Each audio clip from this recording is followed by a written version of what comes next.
Di tengah gencatan senjata dan perundingan yang dilakukan Iran dan Amerika Serikat, Israel tetap tidak menghentikan serangan ke kelompok Hizbullah di Lebanon. Apakah ini akan merusak proses perundingan untuk gencatan senjata? Kita bahas bersama Guru Besar Hukum Internasional Universitas Indonesia, Hikmahanto Juwana. Selamat pagi, Prof. Hik. Selamat pagi, Mas Brin. Ya, Prof. Hik, hari ini di Islamabad, Pakistan, Amerika Serikat dan juga Iran bertemu gitu ya. Tapi di sisi lain Israel dan juga Hizbullah ini terus saling serang sampai hari ini. Bisakah kita optimis dengan perundingan hari ini akan menghasilkan kesepakatan? Ya, ini yang terus terang kalau dari sisi saya agak sedikit pesimis justru ya, karena saya melihat bahwa ada kepentingan Israel untuk perang ini tidak selesai. Bagi Israel, perang akan selesai apabila telah terjadi perubahan rezim di Iran dari sistem mullah menjadi sistem monarki, di mana mereka tentu berharap Reza Pahlavi yang akan menjadi pemimpin di sana karena sudah menjanjikan hubungan akan lebih baik dengan Amerika Serikat dan Israel, lalu kemudian juga penghentian pembangunan senjata nuklir dan pengayaan uranium. Dan yang terakhir adalah tidak akan mendanai lagi kelompok-kelompok yang dianggap oleh Israel sebagai teroris, yaitu Hamas, Hezbollah, dan kemudian juga Houthi. Nah, oleh karena itu saya sedikit pesimis karena apa? Setiap kali Amerika Serikat mau menyelesaikan perang ini, Israel itu justru melancarkan, kalau tidak serangan ke Iran atau yang sekarang ini kita lihat serangan ke Lebanon. Jadi Israel ini seolah-olah ingin mensabotase karena ini tidak sesuai dengan keinginannya atau kepentingannya. Nah, ini yang membuat terus terang saya pesimis karena dari pemerintah Amerika Serikat mengatakan bahwa perundingan ini sebenarnya tidak mencakup serangan Israel ke Lebanon. Sementara kalau dari sisi Iran dan Pakistan sebagai mediator mengatakan ini termasuk, ya, karena pada waktu Hezbollah menyerang Israel itu dalam konteks dia membantu Iran untuk melakukan serangan ke Israel. Jadi seperti itu. Namun demikian, yang saya dengar di media Amerika Serikat bahwa Presiden Trump mengatakan kepada Netanyahu untuk mengurangi intensitas serangan, dan kita tahu bahwa uh, minggu depan hari Senin mungkin akan ada pembicaraan antara pihak Israel dengan pihak Lebanon, ya, dalam hal ini mewakili Hezbollah seperti itu. Oke, Amerika Serikat sudah dalam tanda petik berhasil membujuk Israel untuk mau bernegosiasi, walaupun sampai sekarang serangan masih terus dilancarkan kedua belah pihak, baik Israel maupun Lebanon.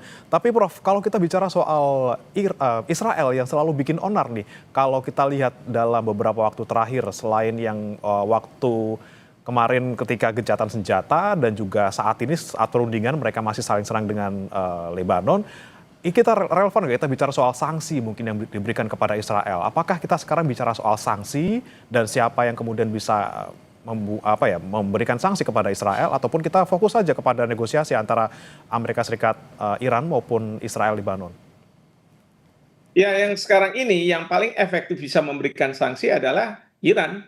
Karena Iran mengatakan pada Amerika Serikat kalau misalnya Israel masih terus menyerang Lebanon, maka dia akan menutup Selat Hormuz. Atau dalam bahasa Iran adalah dia akan memberi akses kepada hanya kapal-kapal tertentu dari negara tertentu. Tentu dia tidak akan memberi akses kepada Amerika Serikat maupun Israel.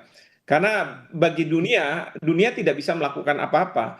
Dan kalau misalnya masalah ini pun dibawa ke PBB, masuk ke Dewan Keamanan PBB, saya yakin Amerika Serikat akan melakukan veto apapun resolusi Dewan Keamanan yang akan dibuat. Termasuk salah satunya resolusi Dewan Keamanan untuk dibuat pasukan multinasional untuk menyerang Israel misalnya. Itu pasti akan diveto oleh Amerika Serikat. Jadi sanksi-sanksi seperti itu tidak akan efektif. Yang paling efektif sekali lagi adalah bagaimana Iran bersikap terhadap serangan Israel ke Lebanon, seperti itu. Sanksi dari internasional tidak cukup, ya sanksinya dari pihak yang ada di dalamnya gitu ya, dengan tadi leverage luar biasa yang dimiliki Iran di Selat Hormuz. Tapi kita mungkin sekarang bicara soal perundingan hari ini, Prof, yang antara Amerika Serikat dan juga Iran gitu ya. Ini delegasi sudah dikirimkan Wakil Presiden AS, JD Vance, kemudian kalau delegasi Iran ini ada Ketua Parlemen dan juga Menlu Abbas Araghchi gitu ya. Kalau kita lihat dari orang-orang yang menjadi delegasi antara Amerika Serikat dan juga Iran, ini bisa Anda baca tidak, Prof? Kenapa yang dikirimkan mereka? Ya, yang pasti kalau dari sisi Amerika Serikat ini suatu kemajuan ya, karena selama ini Presiden Trump mempercayakan kepada Special Envoy yang adalah temannya sendiri, yaitu Steve Witkoff tanpa portfolio di pemerintahan, dan menantunya Jared Kushner yang juga tidak ada portfolionya di pemerintahan Amerika Serikat. Mereka berdua dianggap sebagai Special Envoy gitu ya. Dan kekhawatiran saya adalah dua orang ini sangat dekat dengan Israel. Jadi apapun keputusan negosiasi itu diwarnai oleh kepentingan Israel juga. Nah, kalau JD Vance ini adalah wakil presiden, jadi menurut saya Trump sudah lebih reasonable untuk mengirim negosiatornya adalah seorang wakil presiden. Sementara kalau dari Iran kita tahu adalah ketua parlemennya dan menteri luar negerinya.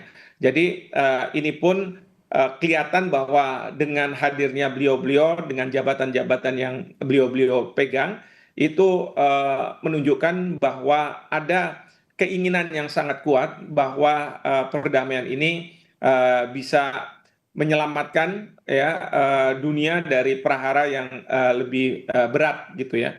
Nah, yang perlu juga kita garis bawahi adalah Iran. Iran mengatakan kita punya itikat baik untuk melakukan perdamaian, tapi kita tidak punya kepercayaan, trust, ya karena selama perundingan antara Iran dengan Amerika Serikat yang sebelum sekarang ini, misalnya terakhir tuh yang terkait dengan senjata nuklir, itu kan perundingan sudah hampir final, tiba-tiba mendapat serangan. Nah ini yang dikhawatirkan oleh Iran dan Presiden Trump sebenarnya sudah menyampaikan ancaman ini. Kalau kita lihat dari media-media di Amerika Serikat beliau mengatakan bahwa perundingan ini harus deal, kalau tidak saya akan serang. Karena beliau mengatakan bahwa waktu jeda yang katakanlah 2 minggu ini sebenarnya ingin juga untuk menggemukkan kemampuan Amerika Serikat untuk menyerang Iran. Karena nanti akan ada kapal-kapal Angkatan Laut Amerika Serikat yang baru yang akan mungkin datang ke Timur Tengah menggantikan yang sudah menipis amunisinya, mungkin juga rudal-rudal akan baru lagi dan dia sudah menjanjikan itu. Nah, namun dari sisi Iran juga mereka mengatakan bahwa ya kita belum mengeluarkan rudal-rudal modern ya yang juga menjadi ancaman seperti itu. Oke, selain tadi persiapan amit-amit gitu ya akan terjadi yang lebih besar, mereka mempersiapkan kekuatan masing-masing selama gencatan senjata. Tapi ada juga yang bilang bahwa kesepakatan ataupun perundingan ini juga bisa menjadi exit strategi yang mulus gitu ya, karena masing-masing pihak sebenarnya sudah kehabisan amunisi dalam tanda kutip nih, dari segi ekonomi, dari segi tenaga ataupun dari segi militer. Seperti apa, Prof, kamu melihatnya? Arahnya lebih kemana? Ya, yang pasti adalah exit strategi ini yang sangat dibutuhkan oleh Trump. Dia ingin adanya soft landing ya. Dia ingin adanya penyelamatan muka terhadap dirinya. Memang Trump 1 minggu 2 minggu kemarin itu selalu mengatakan kita sudah menang, kita sudah menghancurkan angkatan perang Iran, kita sudah membuat senjata nuklir Iran itu tidak ada lagi dan lain sebagainya. Jadi itu sudah disampaikan, tapi pada saat Trump mengatakan seperti itu, justru rudal-rudal dari Iran terus menyerang baik itu Israel maupun pangkalan-pangkalan militer Amerika Serikat di negara Teluk, termasuk juga kapalnya. Dan kita tahu kapal induk Gerald Ford itu harus sudah ditarik, ya yang sekarang ada masih Abraham Lincoln, dan kita tidak tahu jumlah apa namanya, mungkin sudah menipis ya jumlah persenjataan di Abraham Lincoln. Nah, Trump mengatakan seperti itu untuk konsumsi siapa? Untuk konsumsi dalam negeri, bukan untuk konsumsi Iran ataupun dunia internasional. Kalau Iran ataupun dunia internasional, mereka tahu bahwa sebenarnya Amerika Serikat gagal karena apa? Karena tujuan-tujuan yang selama ini dipatok oleh Amerika Serikat tidak tercapai. Tujuan bahwa rakyat Iran akan memberontak terhadap pemerintahannya tidak terjadi. Tujuan senjata nuklir tidak dimiliki. Sekarang Iran mengatakan bahwa, oh kalau sekarang agak beda nih. Kalau kemarin kita memang sepakat senjata nuklir tidak dimiliki, tapi sekarang saya berubah pikiran. Ketiga, tidak terjadinya pemerintahan rezim. Walaupun dari sisi Trump mengatakan Ali Khamenei sudah diganti sama Mujtaba, itu sudah pergantian rezim katanya. Tapi kan Mujtaba lebih lebih kuat lagi daripada Ali Khamenei. Kemudian pembukaan Selat Hormuz itu ternyata Trump tidak bisa melakukan pembukaan Selat Hormuz. Kalau misalnya kita lihat dari kriteria-kriteria apa yang dicanangkan sebagai tujuan dari perang ini, itu kan tidak tercapai. Kalau di Ya. dunia militer itu, kalau komandan bilang turunkan bendera musuh, ya itu yang harus dilakukan. Tapi kalau bendera musuh tidak turun, berarti dia tidak berhasil. Artinya dia gagal dalam misinya. Nah, sementara kalau dari sisi Iran kan yang penting adalah apapun serangan, baik dari Amerika Serikat maupun dari Israel, itu bisa ditangkis dan kemudian mereka bisa menyerang balik. Jadi sekarang Mojtaba sudah mengatakan bahwa kita memenangkan perang ini karena Ya. Mojtaba tidak ditaklukkan oleh Amerika Serikat, oleh Trump. Dia masih bisa menutup Selat Hormuz, katakanlah. Kemudian juga tidak ada pergantian, bahkan juga apa namanya serangan yang dijanjikan oleh Amerika Serikat, Ya. baik itu pembangkit listrik maupun peradaban di Iran, itu tidak terjadi seperti itu. Oke, Prof, kita kembali lagi mungkin ke perundingan gitu ya. Anda bilang tadi awalnya ini pesimis gitu ya dengan hasil kesepakatan antara kedua belah pihak. Tapi kalau kita melihat arahnya bakal kemana nih, Prof? Apakah kita bisa ke gencatan senjata ini kemudian diperpanjang gitu ya yang sempat terganggu oleh Israel? Apakah mungkin di bawah itu kesepakatannya hanya poin-poin kecil saja, bukan termasuk gencatan senjata? Melihat stance dari masing-masing negara, Amerika Serikat maupun Israel juga masih tetap kukuh dengan masing-masing, terutama soal Selat Hormuz juga. Ya, yang paling ideal adalah tiga hal: gencatan senjata tidak apa namanya terjadi. Kedua, adanya kesepakatan bahwa tidak ada lagi Iran membangun senjata nuklir, tapi Iran akan mengatakan senjata nuklir boleh tidak dibangun, namun dia harus diperbolehkan untuk mengembangkan nuklir untuk tujuan-tujuan damai, untuk pembangkit listrik dan lain sebagainya. Dan yang ketiga, ini terkait dengan Selat Hormuz, ya, bahwa Selat Hormuz harus dibuka kembali. Nah, tiga hal ini yang akan menjadi perundingan bagi kedua belah pihak.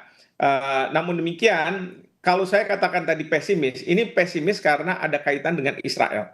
Ya, jadi kalau Israel terus mengganggu proses ini, utamanya dengan menyerang Lebanon, gitu ya, maka bisa saja bahwa tiga hal yang hendak dirundingkan ini bisa tidak terjadi karena yang membuat katakanlah mungkin dari pihak Amerika Serikat yang berada di belakang Israel mengatakan bahwa saya tidak mau meneruskan perundingan ini. Tapi di sisi Iran juga mengatakan kalau Israel tidak menghentikan serangan ke Lebanon, maka saya tidak akan meneruskan. Sekarang ini sudah ada ancaman bahwa dari pihak Iran tidak akan meneruskan perundingan yang sedianya hari ini kalau Israel terus melakukan serangan ke Lebanon. Oke, Jadi ini leverage berarti kuncinya harusnya bagi Iran. perundingan antara Israel dan Lebanon harusnya lebih dulu dong ya, Prof ya, untuk bisa membuat perundingan antara Amerika Serikat dan juga Iran ini menjadi lebih sederhana gitu. Ya, sebenarnya idealnya kayak begitu. Tapi harus diingat, kalau Israel masuk ke Lebanon itu sebenarnya kan begini, Hezbollah kan menyerang Israel. Atas serangan dari Hezbollah yang katakanlah berpihak pada Iran, Israel melakukan serangan balik. Tapi serangan balik ini tidak proporsional. Serangan balik ini justru dimanfaatkan oleh Israel untuk memperluas wilayah Israel. Sampai yang diklaim sebagai Israel Raya itu di Lebanon Selatan, yang banyak di situ Hezbollah. Nah, sekarang ini tidak hanya Lebanon Selatan yang diserang oleh Israel, tetapi juga ibu kota Beirut. Maka pada sidang Dewan Keamanan PBB pada waktu tiga prajurit kita yang gugur, itu kan utusan kita, Pak Umar Hadi di Perserikatan Bangsa-Bangsa, selain mengutuk serangan dari Israel, juga mengutuk, mengecam tindakan Israel mengambil wilayah Lebanon, mengecam. Nah, itu yang kita harus baca, bahwa yang namanya Israel itu kadangkala dia memang mendapatkan berkah, katakanlah begitu ya. Ada serangan apakah itu dari Hamas ataupun dari Hezbollah, karena dengan alasan dia diserang, dia akan menyerang balik tapi tidak proporsional. Misalnya di Hamas itu kan dia menewaskan sampai 72.000 orang, ya, lalu kemudian ingin sekaligus mengambil wilayah Hamas itu sebagai bagian dari dia. Ini yang terjadi juga di Lebanon. Nah, ini yang masyarakat internasional harusnya kutuk, ya. Tapi ya kembali lagi, kalau di PBB Dewan Keamanan tidak bisa melakukan itu. Saya berharap pemerintah kita pertama mengutuk tindakan dari Lebanon, kalau saya tidak salah memang sudah kita lakukan, dan kita harus menggalang negara-negara untuk banyak mengutuk, bukan Lebanon maksud saya, Israel, ya, mengutuk Israel atas serangan ke Lebanon. Yang kedua, tadi kan Iran mengatakan kita punya itikat baik tapi kita nggak punya trust. Nah, trust itu harus kita berikan dengan cara kita membangun aliansi penjamin bahwa Amerika Serikat ataupun Israel tidak akan melakukan serangan selama ada perundingan ataupun setelah ada kesepakatan, untuk kesepakatan itu dijalankan dengan baik, seperti Baik, itu. ada beberapa poin ini Prof ya. Kita soal serangan ke Lebanon, kemudian soal pengayaan uranium, tapi yang tidak kalah penting ini Selat Hormuz. Kita terakhir ini Prof. Selat Hormuz, AS minta tanpa syarat dibuka, tapi Iran tentu saja tetap ingin memiliki kendali penuh terhadap Selat Hormuz dan berencana untuk memberikan tarif bagi siapapun yang lewat. Kalau Anda melihatnya, titik tengahnya untuk Selat Hormuz ini bakal kemana Prof? Ya, saya melihat bahwa Selat Hormuz ini titik tengahnya adalah akan ditunjuk mungkin otorita yang dipegang oleh masyarakat internasional, walaupun Selat Hormuz ini sebagiannya adalah wilayah teritorial dari Iran, yang untuk memastikan bahwa Iran tidak sepenuhnya mempunyai kendali, sementara dunia internasional juga ingin melihat bahwa otorita ini menjalankan perannya, walaupun misalnya suatu hari nanti ke depan ada perang yang kemudian Iran tidak bisa mengendalikannya secara penuh. Mungkin itu yang akan menjadi kesepakatan antar negara, tetapi sekali lagi bukannya tidak mungkin, Iran mengatakan tidak mau karena dia tahu kunci strategis dari Selat Hormuz yang bisa membuat dia memenangkan perang apabila mendapat serangan. Oke, kemungkinannya akan ada otorita, tapi Iran sepertinya tidak akan mau melepas ya, karena ini menjadi daya tawar yang sangat besar buat dia. Dan kita harap, walaupun kita pesimis gitu ya Prof, ya, kita harap semoga bisa membuat kesepakatan Betul sekali. baik hari ini gitu ya. Kita berharap juga seluruh pihak sportif gitu ya, bisa saling mengikuti ataupun menyepakati mengikuti kesepakatan yang sudah dibuat gitu, dan semoga Pakistan juga bisa menjadi penengah yang baik nanti. Terima kasih Prof. Hikmahanto Juwana, Guru Besar Ilmu Hukum Internasional